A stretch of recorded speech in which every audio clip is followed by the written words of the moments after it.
तो फिल्म की शुरुआत में हमें फ्यूचर यानी आने वाला वक्त दिखाया जाता है, वो भी काफी सालों आगे, जहाँ एक कंपनी जिसका नाम मेड्यूसा है वो इंसानों के डीएनए को बदलकर सुपर सोल्जर बनाती है, जो कि बहुत ही ताकतवर होती है, जिन्हें म्यूटेंट कहा गया है। मगर वो ये सारा काम इलीगल यानी गैर कानूनी तरीके से कर रहे हैं, साथ ही सबसे छुप कर खुफिया तरीके से। तो इसीलिए एक एजेंट यहाँ इनकी कंपनी में आती है जानकारी लेने के लिए, जिस बारे में इस कंपनी को पता चल जाता है। इसीलिए वो उसे भी पकड़कर उस पर एक्सपेरिमेंट कर देते हैं और उसका भी डीएनए बदल दिया जाता है, जिसके बाद वो लोग उसकी याददाश्त को मिटाने लगते हैं। मगर इतने ही देर में उस एजेंट के बाकी एजेंट साथी भी आ जाते हैं, जो वहाँ गोलीबारी करके सभी वर्कर्स को मार देते हैं और अपनी एजेंट को बचा लेते हैं। यहाँ हमें इस एजेंट का नाम पता चलता है, इसका नाम चिंग है। जिसके बाद इन एजेंट्स का टीम लीडर कंपनी का सारा डेटा एक छोटी सी डिवाइस में कॉपी कर लेता है, जिसके बाद वो लोग वहाँ से जाने लगते हैं। मगर तभी अचानक कुछ टेंटिकल्स नीचे आकर उनके एक आदमी पर हमला कर देते हैं, जिसके बाद उनके सामने एक बहुत ही खतरनाक मॉन्स्टर आ जाता है। पता चलता है कि वो टेंटिकल्स इस मॉन्स्टर के ही थे। वो ये देखकर गुस्सा हो जाता है और हमला करने के लिए आगे बढ़ने लगता है, मगर ये लोग उल्टा उसे रोकने के लिए गोलियां चलाने लगते हैं। मगर वो तो इतना ताकतवर था,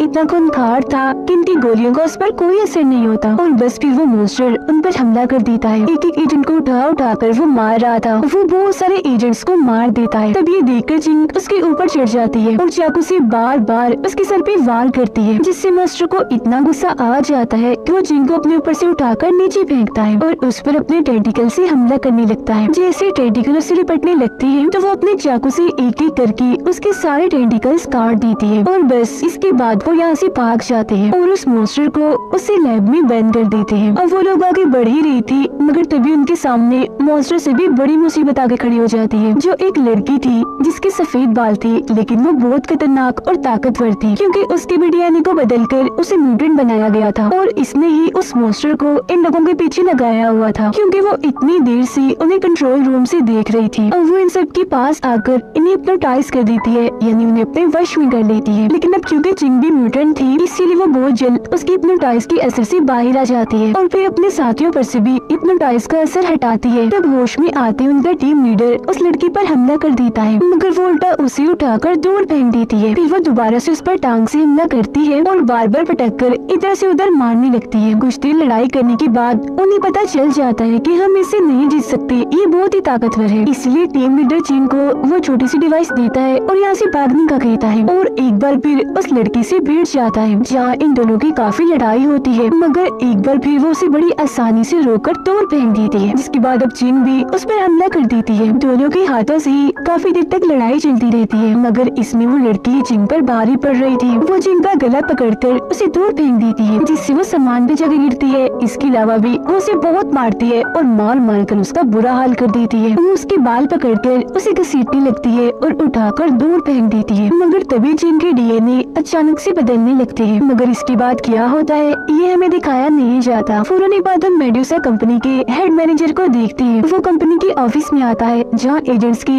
टीम लीडर को कैद करके रखा हुआ था। वो टीम लीडर से पूछता है कि बताओ चिंग और वो छोटी सी डिवाइस कहाँ है। अब चिंग उनके पास नहीं थी, तो इसका मतलब यही है कि वो यहाँ से भाग गई थी। मगर अब जब टीम लीडर उसे चिंग और उस डिवाइस के बारे में नहीं बताता, तो इससे उसे काफी गुस्सा आ जाता है। इसीलिए वो अपने रॉड से टीम लीडर पर हमला कर देता है और उसे जान से मार डालता है। इसके बाद हम चिंग को देखते हैं, जो एक अजीब सी जगह पर एक अनजान आदमी के साथ होती है।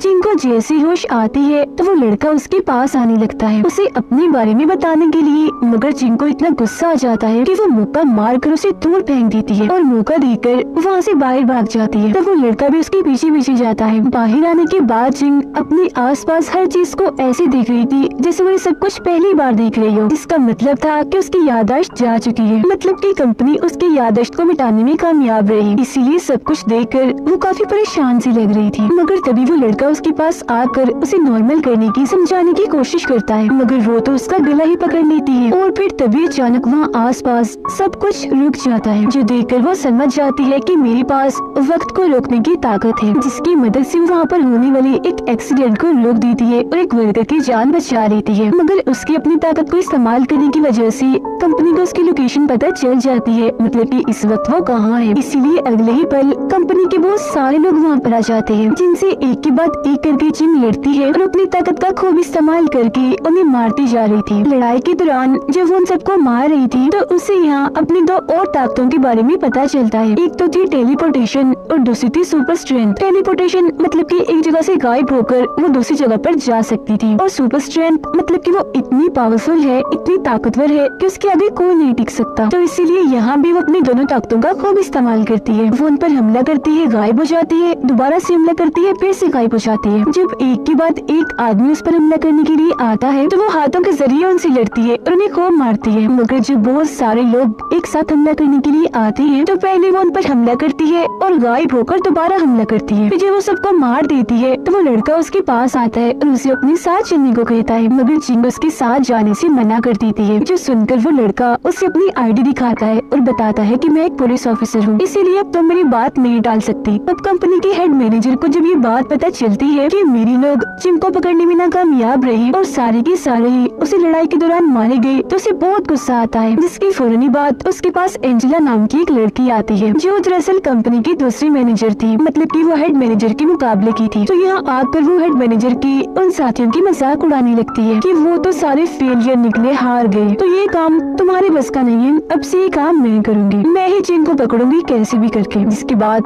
हम जिंग और उसके साथ उस पुलिस ऑफिसर को देखते हैं जिनकी अब दोस्ती हो गई थी, इसलिए वो जिंग को उसकी याददाश्त वापस दिलाने में उसकी मदद कर रहा होता है। वो अपने पुलिस स्टेशन के सिस्टम से पता लगवाता है कि पिछले काफी दिनों से जिंग कहाँ पर थी, मतलब कि उसको मिलने से पहले, जहाँ उन्हें पता चलता है कि वो एक विजिटर ग्रुप का हिस्सा थी, जहाँ पर उसके साथ और भी बहुत सारी लड़कियाँ थी और यहाँ वो घूमने आए हुए थे। मगर फिर जिंग बाद में यहाँ एजेंट का काम करने लगी। अब तभी जिंग को अपने जेब में वो एक छोटी सी डिवाइस मिलती है जो कि टीम लीडर ने उसे दी थी, जिसमें उस कंपनी का सारा डेटा होता है। अभी वो लोग उसे चेक करने की सोच ही रही थी कि तभी एक बहुत बड़ा सा पिलर उनके घर में घुस जाता है, जिसके फौरन बाद उनके कमरे का दरवाजा एक धमाके से टूट जाता है। तब वहाँ एक लड़की आती है जो कि जिंग के उसी विजिटर ग्रुप की थी, मगर अब वो भी एक सुपर सोल्जर बन गई थी, जिसे कंपनी एक डिवाइस की मदद से कंट्रोल कर रही थी, जो कि उसकी गर्दन में लगी हुई थी। अब आते ही वो जिंग पर एकदम से हमला कर देती है। जहाँ जिंग भी आराम से नहीं बैठती, वो भी उस पर भारी हमला करने लगती है। दोनों एक दूसरे को खूब मार रही होती है। जिसके बाद जैसे दोनों एक दूसरे से दूर होती है तो दोबारा से भागकर आती है और फिर से लड़ने लगती है। कभी भी एक दूसरे को हाथों से मार रही थी तो कभी टांगों से। वो लड़की खुद को कमजोर पड़ता हुआ देखकर यहाँ से बाहर चली जाती है। हर फ्लोर से गुजरते हुए जिंग पत्थरों में दबती जा रही थी, इसीलिए सबसे नीचे आके वो काफी जख्मी हो जाती है, इतनी जख्मी कि वो बस मरने ही वाली थी। मगर फिर शुरुआत की तरह उसका डीएनए दोबारा से बदलने लगता है, जिससे उसकी ताकतें काफी हद तक बढ़ जाती है, जिससे अब वो बिल्कुल ठीक हो जाती है। जैसे ही वो उठती है तो उसकी ताकत से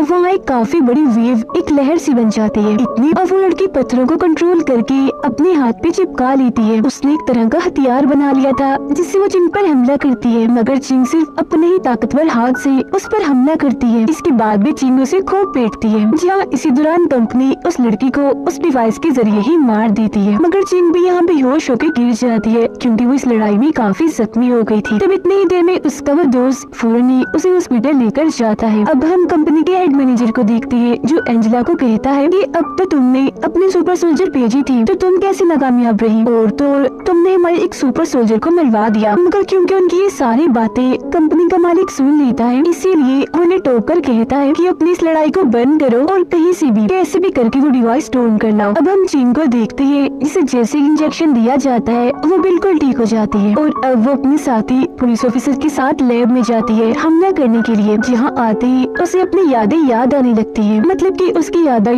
थोड़ी थोड़ी वापिस आ चुकी थी, जिसमें वो देखती है कि सफेद बालों वाली लड़की ने मुझे पकड़ लिया था और मुझ पर एक्सपेरिमेंट किया था। अब यहाँ उसे वो जगह भी याद आ जाती है जहाँ उस पर एक्सपेरिमेंट किया गया था, और ये वही जगह थी जिसे हमने कहानी के शुरू में देखा था। बहुत जल्दी लोग वहाँ पहुँच जाते हैं। जहाँ आते ही जिंग को सब कुछ याद आ जाता है, जिसमें वो देखती है कि मेरे कैप्टन ने मुझे इस कंपनी की जानकारी लाने का मिशन दिया था, जिसमें वो कामयाब नहीं हुई और पकड़ी गई। और फिर तभी एक स्क्रीन के जरिए एंजेला उनसे बात करने लगती है क्योंकि उसने काफी देर से उन पर नजर रखी हुई थी, जिसमें वो कहती है कि अगर उस डिवाइस को जिंग ने 1 घंटे के अंदर अंदर हमें ना दिया तो हम लोग शहर के सारे मासूम लोगों को जान से मार डालेंगे। लेकिन उसकी ये बात से जिंग को जरा भी फर्क नहीं पड़ता, बल्कि वो तो यहाँ कंपनी की कुछ और जानकारी लेकर यहाँ से जाने लगती है, जो देखकर वो पुलिस ऑफिसर उस पर काफी गुस्सा करता है। कहता है कि जब तुम शहर की मासूम लोगों को ही नहीं बचा सकते तो क्या फायदा इस कंपनी की असलियत को सबके सामने लाने का। मगर चिंग उसकी अभी भी एक नहीं सुनती और कैप्टन के पास चली जाती है। उसके जाने के बाद उसका साथी पुलिस ऑफिसर एक जगह पर उदास बैठा होता है, क्योंकि वो सोच रहा था कि मैं इतना ताकतवर नहीं हूँ, अकेला ही उन लोगों से नहीं लड़ सकता। मगर इसके बावजूद भी वो लड़ाई की हमले की तैयारी करता है। उधर चिंग अपने कैप्टन के पास पहुँच जाती है। उसे वो डिवाइस और कंपनी की जानकारी देते हुए कहती है कि पुलिस ऑफिसर की मेरे साथी की मदद करो, जिस पर वो साफ साफ मना कर देता है। कहता है कि नहीं, मैं ऐसा कुछ नहीं कर सकता, ये हमारा काम नहीं है। ये कहकर वो यहाँ से जाने लगता है। उसकी ऐसी खुदगर्जी वाली बातें सुनकर चिंग काफी हैरान रह जाती है और कहती है कि फिर तो मैंने बहुत बड़ी गलती की तुम्हें डिवाइस और जानकारी देकर। जिसके बाद हम देखते हैं उसी पुलिस ऑफिसर को जो कंपनी के लोगों के सामने पहुँच जाता है। हालांकि वो जानता था कि मैं इस लड़ाई में नहीं जीत पाऊंगा, मगर इसके बावजूद भी वो सब मासूमों की जान बचाने के लिए वहाँ पहुँच जाता है। एक तरफ वो अकेला था और दूसरी तरफ कंपनी के इतने सारे लोग। लेकिन अब इससे पहले उनकी लड़ाई शुरू होती वहाँ पर चिंग आ जाती है और वो अपने पुलिस ऑफिसर साथी को कहती है कि मुझे माफ करना, मैंने तुम्हारी बात नहीं मानी, मगर अब मैं तुम्हें अच्छाई की ये लड़ाई अकेले ही लड़ने नहीं दूंगी, मैं भी तुम्हारे साथ हूँ। फौरन बाद कंपनी के बहुत सारे सोल्जर्स उनकी तरफ बढ़ने लगते हैं, जहाँ चिंग भी आगे बढ़ती है और बार बार गायब होकर तलवार से उन पर वार कर करके उन्हें मारती जा रही थी। वो उनके बहुत सारे सिपाहियों को मारने में कामयाब रहती है, मगर इसी बीच एंजेला पुलिस ऑफिसर को पकड़ लेती है और चाकू से उसके सीने में कई बार वार कर देती है, जो देखकर चिंग को बहुत गुस्सा आता है। इसीलिए वो जल्दी से एंजेला को मारने के लिए उसकी तरफ बढ़ती है, जिसे देखकर एंजेला भी भागने लगती है। और क्योंकि वो चिंग से काफी ताकतवर थी, इसीलिए वो उसके पेट में भी चाकू घुसा देती है और बार बार घुसाती रहती है। जहाँ ऐसा होने से चिंग के डीएनए एक बार फिर से बदलने लगते हैं, जिससे एक बार फिर वहाँ लिकड़ जैसी काफी बड़ी लहर आ जाती है, जो बिल्कुल किसी शील्ड जैसी थी, जिस वजह से एंजेला काफी दूर जाके गिरती है। मगर इससे उसे कुछ भी नहीं होता और अब इससे पहले वो और कुछ करके चिंग पर हमला करती, चिंग गायब होकर अचानक से उसके पीछे पहुँच जाती है और एक झटके में अपने चाकू से उसका गला काट देती है। ये सब कुछ कंपनी का हेड मैनेजर और बहुत सारे बिजनेसमैन एक स्क्रीन पर देख रहे थे। अब उन्हें हारता हुआ देखकर सारे बिजनेसमैन उससे सवाल करने लगते हैं। एक बिजनेसमैन जैसे हेड मैनेजर को बुरा भला कहता है तो वो उठाकर उसे दूर फेंक देता है और फिर जान से ही मार डालता है, जिसके बाद वो सारे बिजनेसमैन को डराता है और धमकाता भी है। उधर चिंग अपने पुलिस ऑफिसर साथी के सर अपनी गोद में रखकर बैठी थी। उसे देखकर वो काफी दुखी हो रही थी, क्योंकि वो बहुत ही जख्मी था और फिर उसके हाथों में वो दम तोड़ देता है, जो देखकर चिंग को इतना गुस्सा आ जाता है कि वो मेडुसा कंपनी के मेन ऑफिस में पहुंच जाती है। जहां जैसे बहुत सारे सोल्जर्स उसे रोकने के लिए आगे आते हैं तो वो अपनी गायब होने वाली ताकत का इस्तेमाल करके एक एक झटके में उन सबको ढेर कर देती है। जिसके बाद वो सीधा पहुंच जाती है कंपनी के हेड मैनेजर के पास। वो कहती है कि बस कर दो, अब तुम्हें लोगों को मारना बंद करना होगा। जिसके फौरन बाद उन दोनों के बीच भी लड़ाई होना शुरू हो जाती है। हेड मैनेजर चिंग पर भारी पड़ रहा था, वो उसका गला घोटकर उसे हवा में उठा देता है और फिर उठाकर दूर फेंकता है, जिससे चिंग के मुँह से खून निकलने लगता है। और अब क्योंकि हेड मैनेजर काफी ताकतवर था, इसीलिए वो चिंग को उठाकर दीवारों पर पिलर्स पर दे देकर मार रहा था, जिससे वो एक बार फिर बहुत ज्यादा जख्मी हो जाती है। मगर हमेशा की तरह एक बार फिर उसका डीएनए बदल जाता है और वो काफी ताकतवर बन जाती है पहले की निस्बत से। अब की बार वो इतनी स्पीड से गायब हो रही थी कि हेड मैनेजर उसे देख भी नहीं पा रहा था और काफी कंफ्यूज लग रहा था, मतलब कि उसे कुछ भी समझ नहीं आ रही थी कि अब मैं क्या करूं। और फिर अचानक से चिंग उसके बहुत पास आकर उसे धक्का मार के दूर फेंकती है, मगर अभी भी वो हार नहीं मान रहा होता और दोबारा से उठता है। कांच के बहुत सारे टुकड़ों को अपने कंट्रोल में करके हमला करने के लिए वो चिंग की तरफ भेजता है, मगर वो दोबारा से गायब होकर उसके सर के ऊपर आती है और चाकू से एक जोरदार वार करके उसका खेल वहीं पर खत्म कर देती है। सब कुछ खत्म करने के बाद चिंग अपने उस साथी पुलिस ऑफिसर के घर जाकर उसे याद कर रही होती है, जहाँ पर तभी अचानक से वो उसके सामने आ जाता है, जिससे हमें पता चलता है कि वो अभी भी जिंदा इसीलिए है क्योंकि वो कोई इंसान नहीं बल्कि म्यूटेंट है, इनकी उसके भी डीएनए को बदल दिया गया है। दोनों एक दूसरे को प्यार से देखते हैं और बहुत खुश थे। उनकी इसी खुशी के साथ ही ये कहानी इधर ही खत्म हो जाती है।